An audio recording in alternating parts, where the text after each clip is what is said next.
Okay. My question please. my question here is, what should we do today as a group of people here? What should we do today? I mean, obviously we are doing sadhana, and we are, doing kirtan and whatever that has been taught by us, by our gurus. What is that we should be doing today? Is there one action item we could do that I can take it forward? Thank you so much. I think, yes, I would like to respond to you. I think we need to create a new generation, a new mindset in our new generation by including spirituality in education syllabus. You see, every society on anywhere on this surface of planet Earth, they educate their new generation in those core values of their society. Suppose in the Western countries, when the science and technology developed, then they started training everyone. The whole education system was geared up into training everybody into a scientific temper, into making them scientists, into making them technocrats. India has its own specialty, and that is spirituality. But we do not train our new generation in those universal values of the spirituality. So we are lost. Our new generation is lost. Which is our place? We are neither this type and we cannot become like that type. So there's a big divide, and our new generation is always living in a doldrum kind of situation. They don't know where they stand. Are you Indian? We are not. You want to become Western, but we cannot become Western because we are not Western. So neither our new generation is Indian cultured, nor they are into the Western culture. So I think, to begin with, the very basic spirit of education is to train your new generation into your own values. Absolutely. And India's own values, a special value is spirituality.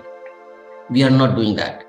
So I was giving a series of talks, I think it was 2017, Adhyatma Bina Shiksha Adhuri. That was my topic. I went all over, different places in India, south, north, east, west. Adhyatma Bina Shiksha Adhuri, Adhyatma Bina Shiksha Adhuri, Adhyatma Bina Shiksha Adhuri. I think there has to be inclusion of systematic inclusion of Adhyatmic training for all grade students, elementary students, secondary students, college, university students. I think that will bring a kind of a big new confidence in the mindset of our new generation. They will be able to explore, they will be able to have the knowledge base, and so many virtues will come. This is my first thought. I may be incomplete, but please, you share your thoughts, everyone. No, that's an excellent thought, Dada. I think that's hitting on the nail. Thank you so much. I think that answers my question. Thank you, sir. Thank you, Dada. One more thing. Shall I add one more thing? Yeah. Yes, please. You have to become part of the intellectual revolution. Yeah, right. So you have to become a part India, of the India intellectual is revolution. India has been waiting for intellectual revolution, sir. In India, there never happened a renaissance. Only advanced country, only advancing country in the world where there has not been any renaissance movement. Rather, Ram Mohan Rai tried to do something, but it was just short-lived. Yes, Madhusudan ji will like to say something. No, Dada, please. I would say, I'll quote what Baba is saying. He is saying what you said. For this purpose, we should have twofold approach. For the purpose of training this turbulent mind, what should be done? We will have to educate the mind properly along the line of neo-humanism, and this neo-humanist education will impart proper training to the mind. And at the same time, there should be spiritual practice for proper psychic transformation. This is what requires most. There is no alternative. That is what Baba is quoting. Thank you. Yes, Madhusudan ji. Okay, Namaskar. I just want to say it's vital that we promote neo-humanism in the society. But before we can promote neo-humanism, we have to become neo-humanists. And I'm sorry to say, even I see among Margis, there is often a lack of neo-humanistic thinking and behavior. So we have to become examples of what we're trying to talk about. Then we need to become we need to become active members in the society. That is, we need to put the family Margies need to be in the society and interacting with people and promoting not necessarily the philosophy of neo-humanism, but you promote neo-humanism by acting in a neo-humanistic manner. I've done this myself. I've been very active in local, a lot of political activity here, and everybody knows that my thinking is very consistent, but I don't think the same way everybody does. I don't utter the name of the word neo-humanism. I don't use Baba's words, but they understand my point of view, which is universalism. And universalism is really something everybody can understand, but we have to act universally. So one of the things also we need to learn and understand in the process of promoting neo-humanism is to learn how to explain neo-humanism from our own point of view. That is, without using Baba's name or Baba's words, to express the idea of neo-humanism from our own hearts and minds. I mean, even I heard one time Baba said that don't say Baba said. That if we say Baba said many times, too many times, it becomes also a dogma. So those are things that I think we should do. We really need to take that responsibility on ourselves as individuals and collectively to become examples of neo-humanism and promote that in the society everywhere we go. Thank you. Thank you. I would also like to make a few references very briefly. In Prabhat Sangeet, in a number of songs, say in song number 300, he talks about the basic foundation of ethics when he says, Arth ke bachano, nitir mormo. The essence of morality is to come to rescue of those who are downtrodden, marginalized, and rejected by the society. And then in another song, 2350, he emphatically says, Bachar dabi mene nobo, the right of survival of each and every unit of this cosmos shall be recognized and established. So this is the core of neo-humanism, for which, as Madhusudan Dada rightly pointed out, every one of us has to act as an example, because Acharanat Dharma, as Baba had said. So that is the best thing, that when we are in action, we have to be careful about this quicksand called humanism.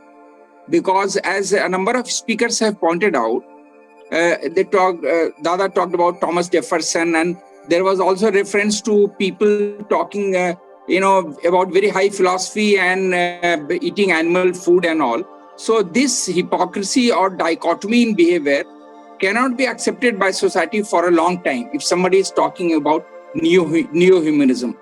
तो इसलिए इसके लिए जो foundation stone जो बाबा ने कहा है कि कैसे बढ़ेंगे, he says कि स्पीड और रिदम के बीच जो मैल एडजस्टमेंट हो गया है इनर और आउटर वर्ल्ड में, इनर वर्ल्ड में भी स्पीड और रिदम के बीच हो गया है, क्योंकि our ambitions and dreams are moving very fast. Realization is slow. For example, I have come across many people who have grown impatient about the advent of this new philosophy of Prout, and they have their own system of forecasts, and they have led themselves to believe that Prout is coming on 31st of March, on 1st of Jan, and all these things are happening. So this impatience is caused by the maladjustment of speed in their inner worlds, because they are not able to match the speed of their dreams, and they are not able to see the outside reality. So Baba says there are two worlds, inner world and outer world. There is speed and rhythm and pause in the inner world. There is speed, rhythm and pause in the outer world. So first is to adjust one side. घर के एक कमरे को सजाइए, फिर bedroom को ठीक करिए, फिर लिविंग रूम मतलब बाहर के जो बैठक कक्ष को भी ठीक करिए, आउटर वर्ल्ड को भी ठीक करिए, और दोनों में संतुलन बनाइए. How to move from one room to the other room is of crucial importance. तो इसीलिए ये जरूरी है कि जो कह रहे हैं कि ये सारी समस्या इसलिए है कि स्पीड और रिदम का बहुत सीरियस लॉस ऑफ इक्विलिब्रियम है, जो कि first of all as Rajendra Dada has rightly pointed out कि मेडिटेशन से होगा, मेंटल पीस आएगा, तभी ये स्पीड और रिदम का बैलेंस आएगा. इसके बगैर बहुत सारी समस्याएं आएंगी. And I think all of us are in some degrees facing this problem of loss of equilibrium because the technology is outpacing us. We are moving to a new gadget and then another new gadget.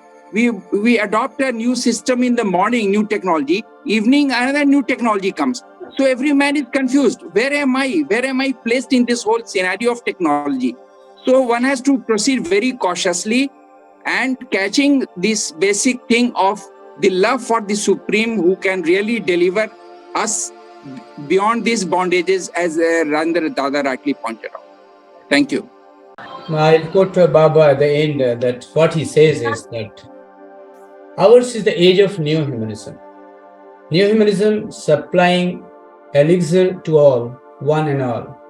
We are for all, and with everything existing, we are to build up a new society, a new humanistic society. So we must not waste our time, and if we are late in doing our duty, the dark shadow of complete destruction will overpower our existence.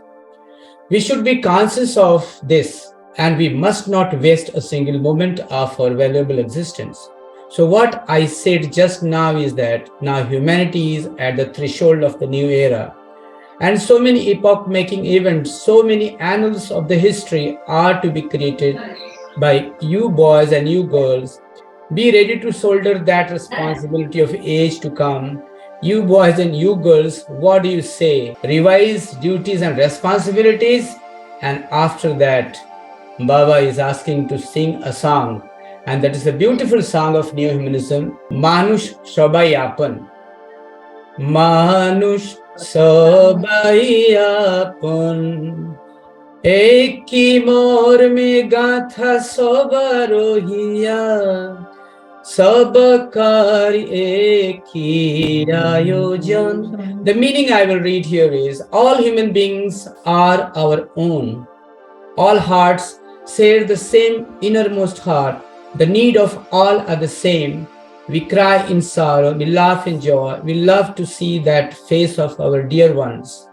We share food and drink all together. We realize that all share the same needs. We all love our universe, the moon and stars, and the forest below. We dance to the same rhythm and sing with the same life urge. We link our mind together to call to the Supreme Lord. So all humanity is a singular entity. It is one and indivisible.